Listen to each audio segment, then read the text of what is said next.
നമസ്കാരം, പ്രവാസി മലയാളിയിലേക്ക് ഏവർക്കും സ്വാഗതം. ഒരു മാസം മുമ്പ് വിസിറ്റിംഗ് വിസയിലെത്തിയ പ്രവാസി ഹോട്ടലിൽ മരിച്ച നിലയിൽ കണ്ടെത്തിയ വാർത്തയാണ് ഇപ്പോൾ പുറത്തേക്ക് വരുന്നത്.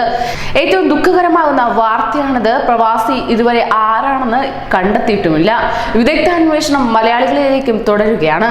UAE ഹോട്ടൽ മുറിയിൽ സന്ദർശക വിസയിലെത്തിയ ഇന്ത്യക്കാരന്റെ മൃതദേഹമാണ് കണ്ടെത്തിയിരിക്കുന്നത്. ഏതാനും ദിവസങ്ങൾക്ക് മുമ്പാണ് 33-കാരനെ ഷാർജയിലെ ഒരു ഹോട്ടലിൽ തൂങ്ങി മരിച്ച നിലയിൽ കണ്ടെത്തിയതെന്ന് പോലീസ് വൃത്തങ്ങൾ അറിയിക്കുകയും ചെയ്തു. ഇതേ തുടർന്ന് സംഭവത്തിൽ ഷാർജ പോലീസ് അന്വേഷണം നടത്തി വരികയാണ്.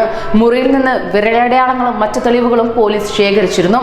ഒരു മാസം മുമ്പ് സന്ദർശക വിസയിലാണ് ഇയാൾ UAE എത്തിയതെന്നാണ് പ്രാഥമിക പരിശോധനകളിൽ നിന്ന് വ്യക്തമായതെന്ന് അധികൃതർ അറിയിക്കുകയുണ്ടായി. അതേസമയം ബഹ്റൈൻ അന്താരാഷ്ട്ര വിമാനത്താവളത്തിലെത്തിയ മലയാളി പ്രവാസി കുഴഞ്ഞു വീണു മരിച്ചു എന്ന വാർത്തയും ഇതിനോടൊപ്പം തന്നെ പുറത്തുവിട്ടു വരുന്നുണ്ട്.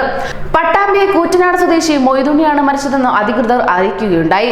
തന്റെ തൊഴിൽ സംബന്ധമായ ആവശ്യത്തിനായി വിമാനത്താവളത്തിലെത്തിയതായിരുന്നു അദ്ദേഹം. എന്നാൽ കുഴഞ്ഞു വീണ ഇദ്ദേഹത്തെ ആംബുലൻസിൽ ആശുപത്രിയിൽ എത്തിച്ചുവെങ്കിലും രക്ഷിക്കാനായിട്ടുമില്ല.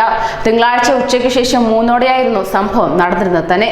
മൃതദേഹം സൽമാനിയ മെഡിക്കൽ കോംപ്ലക്സ് മോർച്ചറിയിൽ സൂക്ഷിച്ചിരിക്കുകയുമാണ്. അതോടൊപ്പം തന്നെ സൈക്കിളിൽ സഞ്ചരിക്കുന്നതിനിടെ JCBയുടെ അടിയിൽപ്പെട്ട മലയാളിക്ക് ദാരുണാന്ത്യം എന്ന വാർത്തയും പുറത്തേക്ക് വരുന്നുണ്ട്. കൊല്ലം ശാസ്താംകോട്ട പുളിശ്ശേരിക്കൽ വട്ടവിള സ്വദേശി പയ്യല്ലൂർ കിഴക്കതിൽ വീട്ടിൽ ഷാജഹാനാണ് മരിച്ചതായുള്ള വാർത്ത പുറത്തേക്ക് വരുന്നത്.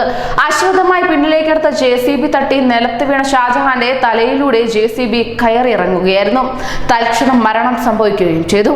25 വർഷത്തിലേറെയായി ഒരേ സ്പോൺസറുടെ കീഴിൽ ഖസ്ജിയിൽ ജോലി ചെയ്തിരുന്ന ഷാജഹാൻ ഉടനെ നാട്ടിൽ പോകാനിരിക്കുകയായിരുന്നു. ഇവിടെ ഒരു വിശ്രമ കേന്ദ്രത്തിലായിരുന്നു ജോലി ചെയ്തിരുന്നത്. ഭാര്യ നസീമ ബീവി, മക്കൾ മുഹമ്മദ് ഷാൻ, മുഹമ്മദ് ഷഫീഖ്, സജ്ന എന്നിവരാണ്. മൃതദേഹം ഖസ്ജിയിൽ ഖബറടക്കുമെന്നാണ് ലഭ്യമാകുന്ന വിവരം. കൂടുതൽ വാർത്തകൾക്കായി ഈ ചാനൽ സബ്സ്ക്രൈബ് ചെയ്യൂ.